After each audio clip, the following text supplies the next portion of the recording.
تو حضرت عبدالرحمن سدیس نے فرمایا پھر یہاں سے نکلتا ہوں باب العمرہ سے اور جا کر کے باب عمر سے نکل جاتا ہوں. بقالۃ الشام، یہ بڑی بلڈنگ تھی، اب وہ بلڈنگ ہے گرائی، یہ بھی میری بلڈنگ ہے اور اس پہ آپ جو ہے یہاں سے جب بھی فارغ ہوں آ کر کے کھانا وہیں کھائیں، جب تک آپ یہاں حج نہیں کر کے جائیں گے آپ ہمارے مہمان ہیں. اتنی بڑی داڑھی والا ایک دن آ گیا تو اس نے کہا کہ یہ بندہ بخاری یاد کر رہا ہے اور بہت بڑا مولوی ہے. تو اس نے آہستہ آہستہ شیخ سے کہا ان هذا الرجل من الدیوبندیہ وتلك طائفة ضالة مضلة، یہ دیوبندی ہے اور دیوبندی ضال اور مضل ہے. اتنی بڑی داڑھی کو دیکھ کر اعتبار کیوں نہیں کرے گا؟ اس داڑھی کے نیچے پورا پاکستان چھپ سکتا تھا. یہ میں نے 1.5 مہینے میں حفظ کیا ہے. یہ میری کتاب ہے جو آپ کی قسمت اچھی ہے آج مجھے مل گئی، میں نے لایا اور حدیث والوں کو دکھانے کے لیے. اس کا میرا استاد بھی موجود ہے. اب آپ یہ دیکھیں اس کے 40-45 سفر روزانہ میں یاد کروں. خالی دل نہیں بلکہ جان بھی منگ دیا. عشق دے گلی دے وچ کوئی لگ دیا. حرم شریف میں ہے کہ نہیں؟ حرم شریف میں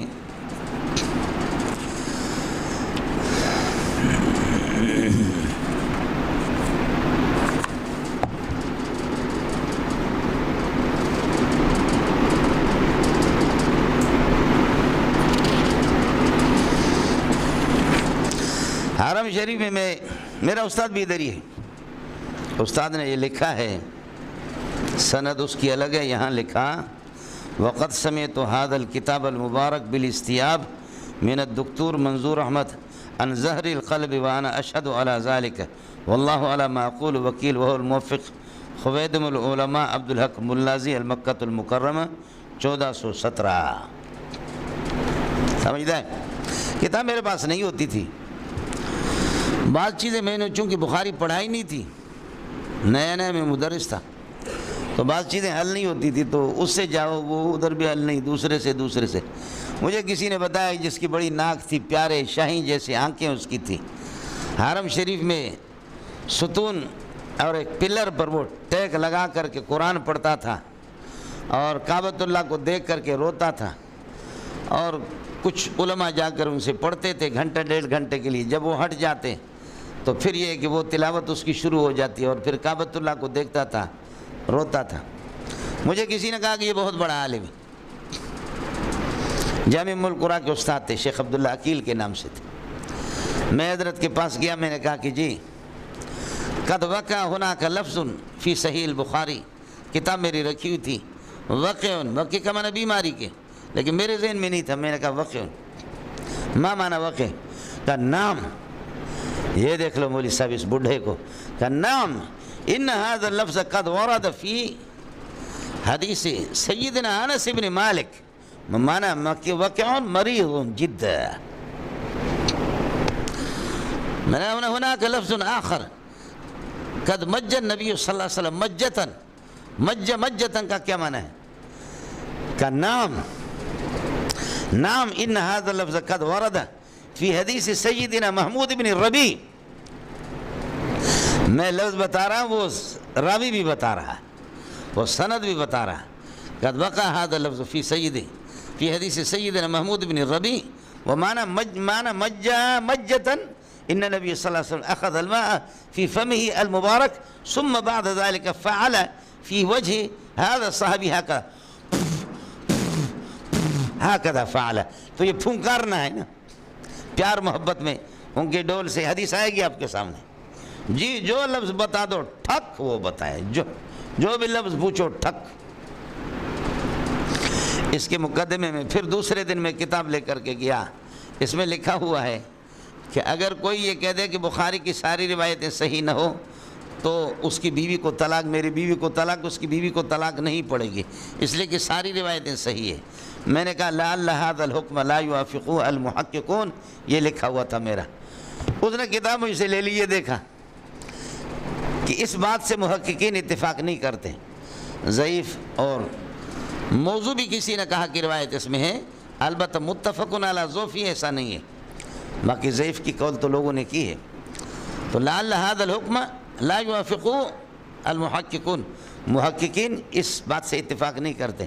کہا کہ من کتب هذا، میں نے کہا انا کتبت هذا. کہا انصفت کل الانصاف، آپ نے زبردست بات کی. سمجھ شریف میں ہے کہ نہیں؟ پھر ہماری اور ان کی دوستی لگ گئی. باقی قصے کسی اور ٹائم پہ آپ کو بتا دوں گا.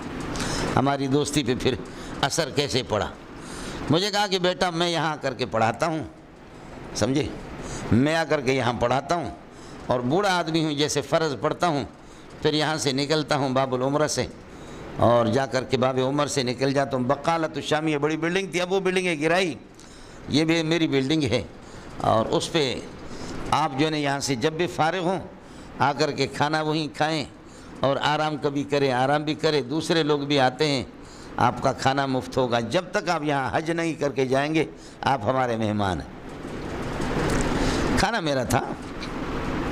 کچھ دن گیا، اتنی بڑی داڑھی والا ایک دن آ گیا، اس نے کہا کہ یہ بندہ بخاری یاد کر رہا ہے اور بہت بڑا مولوی ہے، تو اس نے کہا کہ مجھ سے وہ تھا، اجمی تھا، کہنے لگے کہ آپ کہاں کے؟ میں نے کہا پاکستان کو۔ کہاں ہوتے؟ میں نے کہا جامع فاروقی میں پڑھا رہا ہوں، دیوبندیوں کا مدرسہ۔ میں نے کہا اتنی بڑی داڑھی تھی، یہ سلفی تو نہیں ہوتے، غیر مقلد ہوتے۔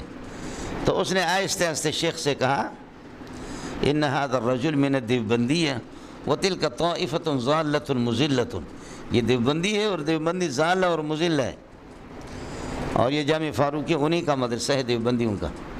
اب میری روٹی پہ لات ماری اس نے، میں نے کچھ سنایا، اس نے آہستہ آہستہ بات کی۔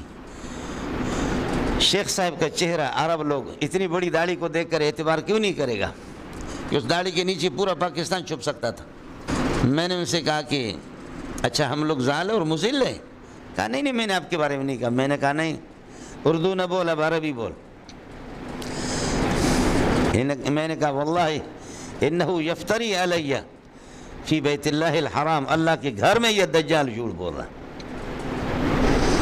میں نے اسے بولا کہ عقیدۃ الطحاوی کس کی کتاب ہے، تمہارے غیر مقلدین کی یا ہماری ہے؟ کہا آپ کی۔ میں نے کہا یہ جامعہ اسلامیہ میں نہیں پڑھاتے؟ تو میں نے کہا ہماری کتاب آپ پڑھاؤ، آپ تو موحد ہو جاؤ، اور ہماری کتاب و حنفیہ کو، اور ہم ضال ہو گئے، مشرک ہو گئے، بدعتی ہو گئے۔ فقہ اکبر میں کیا غلطی ہے وہ بتا دو، بولو فقہ اکبر میں کون سی غلطی ہے؟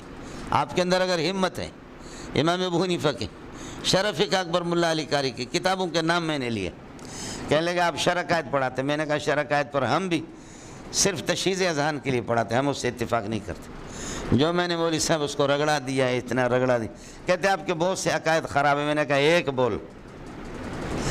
بول اس پہ گفتگو کرتے۔ ہو گیا وہ خاموش، اس پر میرا جادو چڑھ گیا، عرب اس پر چڑھ گیا، شیخ عقیل حضرت چڑھ گیا۔ اس نے کہا تجھے شرم نہیں آتی؟ تو نے مجھے اس بندے کے بارے میں کتنا متنفر کیا، اللہ کے گھر میں جھوٹ بولتے ہیں۔ الحمدللہ روٹی میری برقرار ہو۔ میں دبئی میں تھا کئی سال پہلے، حضرت اقدس عبد الرحمن سدیس جو امام حرم ہے، تو دبئی کے ٹیلی ویژن پر وہ آیا، تو اس سے سوالات کیے کسی نے، کہا کہ اگر حضرت کوئی خواب دیکھے حرم میں کسی کو ننگا دیکھے تو کیا اس کی کیا تعبیر ہے؟ تو حضرت عبد الرحمن سدیس نے فرمایا کہ وہ کس کو دیکھا تھا آپ نے؟ کہا کہ کوئی بھی ہو۔ کہا آپ بتاؤ کس کو دیکھا تھا آپ نے؟ کہا کوئی بھی ہو، آپ تعبیر بتا دو۔ تو حضرت اقدس عبد الرحمن سدیس نے فرمایا کہ اگر کوئی کسی کو حرم میں دیکھے کہ وہ ننگا ہے تو سمجھ لینا کہ وہ انشاءاللہ کسی حد تک گناہوں سے پاک ہے۔ تو اس بندے نے کہا کہ حضرت اللہ کی قسم میں نے آپ کو دیکھا ہے۔ عبد الرحمن سدیس کو کہا کہ حضرت میں نے آپ کو دیکھا، تو مجھے خوب یاد ہے کہ حضرت اقدس رونے لگے۔ عبد الرحمن سدیس بہت روئے، رو کر کے کہ ظاہر ہے کہ حرم کے امام ہیں تو بہت بڑے آدمی ہیں۔